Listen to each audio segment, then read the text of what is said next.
We start off this hour, talk a little high school football. West Texas Friday night scoreboard show. Stephen Orr, how are you this morning? I'm doing very well, Chad. How are you? Doing well. Thanks for coming on today. And there's a lot of good high school football action last week, and I'm pretty sure we're going to have a lot of good action this week as well. Well, I think there's some really neat games out there, and you know we saw some pretty interesting games. I tell you what, one of the games that really caught my attention last week was Snyder over at Littlefield. What a game back and forth, and Snyder ends up getting the win there, 38-35. So that was a big game. A big game last night for Monterey as they hosted the Hereford Whitefaces. Monterey trying to get that record back to 1-1 after last week when they lost to Odessa. Hereford beat Lubbock Estacado, surprised me a little bit there.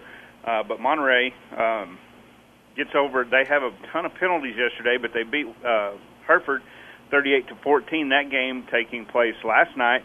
Another big ball game that I think we need to really pay attention to is Friendship taking on El Paso El Dorado. Last year, El Dorado was beat Friendship 42-29.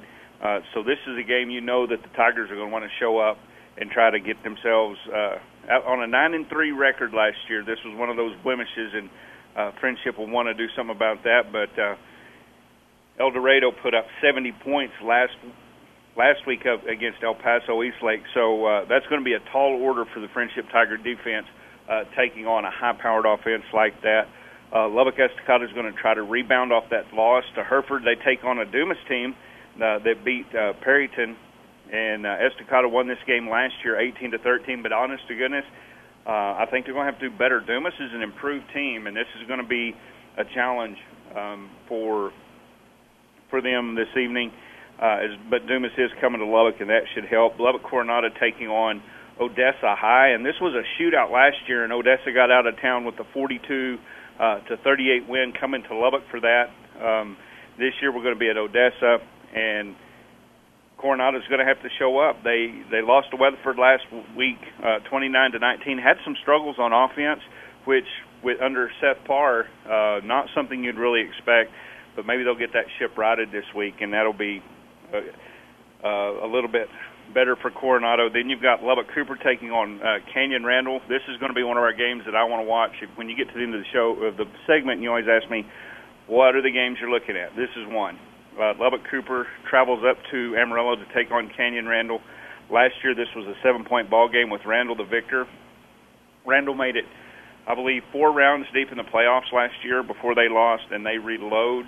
They have a lot of returning starters there, and Lubbock Cooper is a much improved team. They're looking to make a statement again this year, and so that's going to be a game that I really want to watch. Lubbock High takes on Andrews. Lubbock High needs to find offense. They struggled against Sweetwater last week, and I think with Andrews they're going to have another tough challenge that they're going to need to step up to. Let's drop down into some of the lower classifications. Here's another game to watch, Chad. Muleshoe taking on Sweetwater. Sweetwater is 14-1 since the beginning of last season. Their only loss came in the quarterfinals to Salina.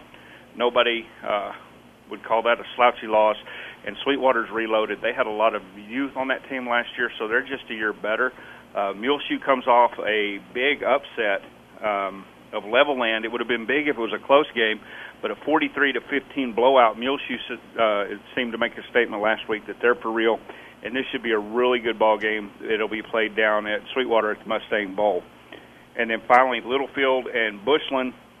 The Littlefield, again, coming off that heartbreaking loss to Snyder last week, 38-35. Bushland lost to defending state champion Canadian up in the Texas Panhandle.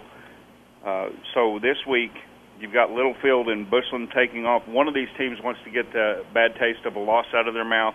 Last year, Bushland got this one 40-20, and I think Littlefield, unless they step up and play their number one game, I think that could happen again because Bushland got beat by a very good Canadian team, and I think Littlefield, maybe just from week 1 to week 2, maybe there'll be some improvement.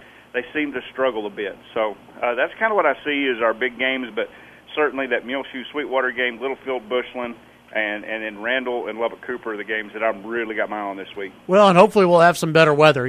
Last week there were quite a few games that got interrupted with lightning and everything else, but today I think we got the all clear for all the night games. And it's interesting you say that. Yeah, the weather sure did mess things up last week, and we saw it coming kind of early, which is nice when you have a little time to react.